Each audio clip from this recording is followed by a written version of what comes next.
It's March 10th, and the strange side of history awaits. Today, we have a man drifting between survival and death in a frozen wilderness, a desperate voyage that accidentally revealed one of the strangest ecosystems on Earth, and a place of healing turned into a locked inferno. Let's begin.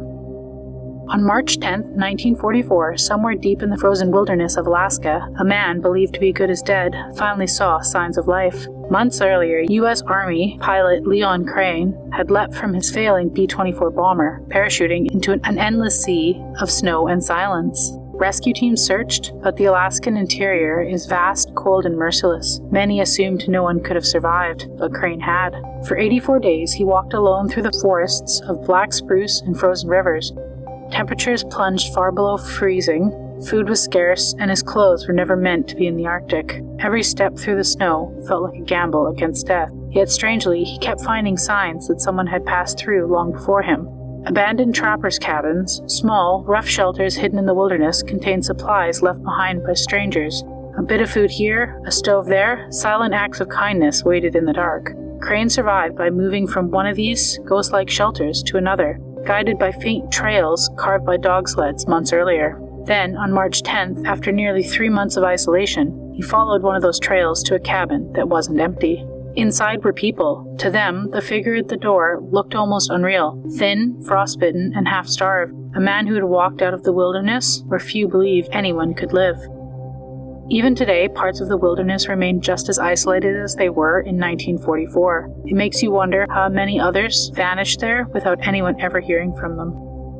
On March 10, 1948, a fire began quietly in the Highland Hospital in the mountains of Asheville. At first, it seemed small, just flames in the kitchen, something the staff believed they could contain. Then, the fire found a path. It climbed rapidly through the narrow dumbwaiter shaft, turning the building itself into a chimney. Within minutes, thick smoke began flooding the upper floors. Nurses rushed through dim hallways, trying to wake patients and guide them to safety. Firefighters arrived and forced their way inside. Some patients were rescued, but others were trapped by the very system meant to protect them. Locked doors slowed escape. Sedatives left some too weak, too disoriented to move. Smoke filled the corridors, swallowing the lights, and then turning every hallway into a maze. By the time the flames were finally brought under control, 9 patients had died. One of them was Zelda Fitzgerald, writer, dancer, and wife of F. Scott Fitzgerald. She had been living in Highland while receiving treatment, far from the glittering world that once surrounded her.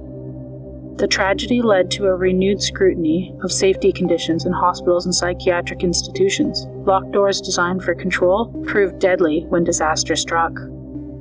On March 10, 1535, a ship drifted through the vast Pacific Ocean, stumbled upon a place that seemed almost forgotten by the rest of the world.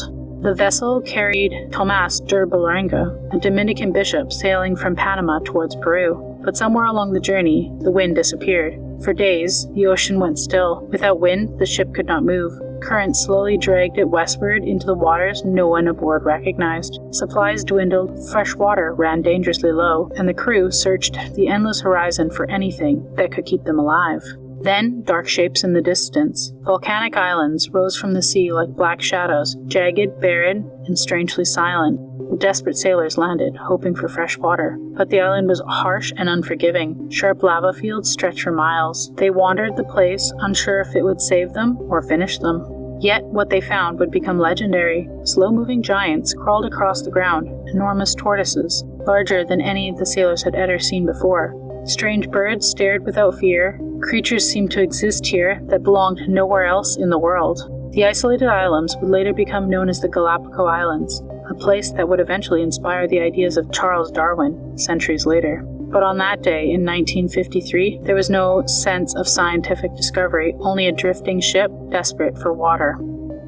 History often celebrates the great discoveries as bold exploration, but sometimes they begin with something much more simpler, like a ship lost at sea. Another day, another strange bite from history. Like, comment, and subscribe. Your next Eerie dose is just a day away.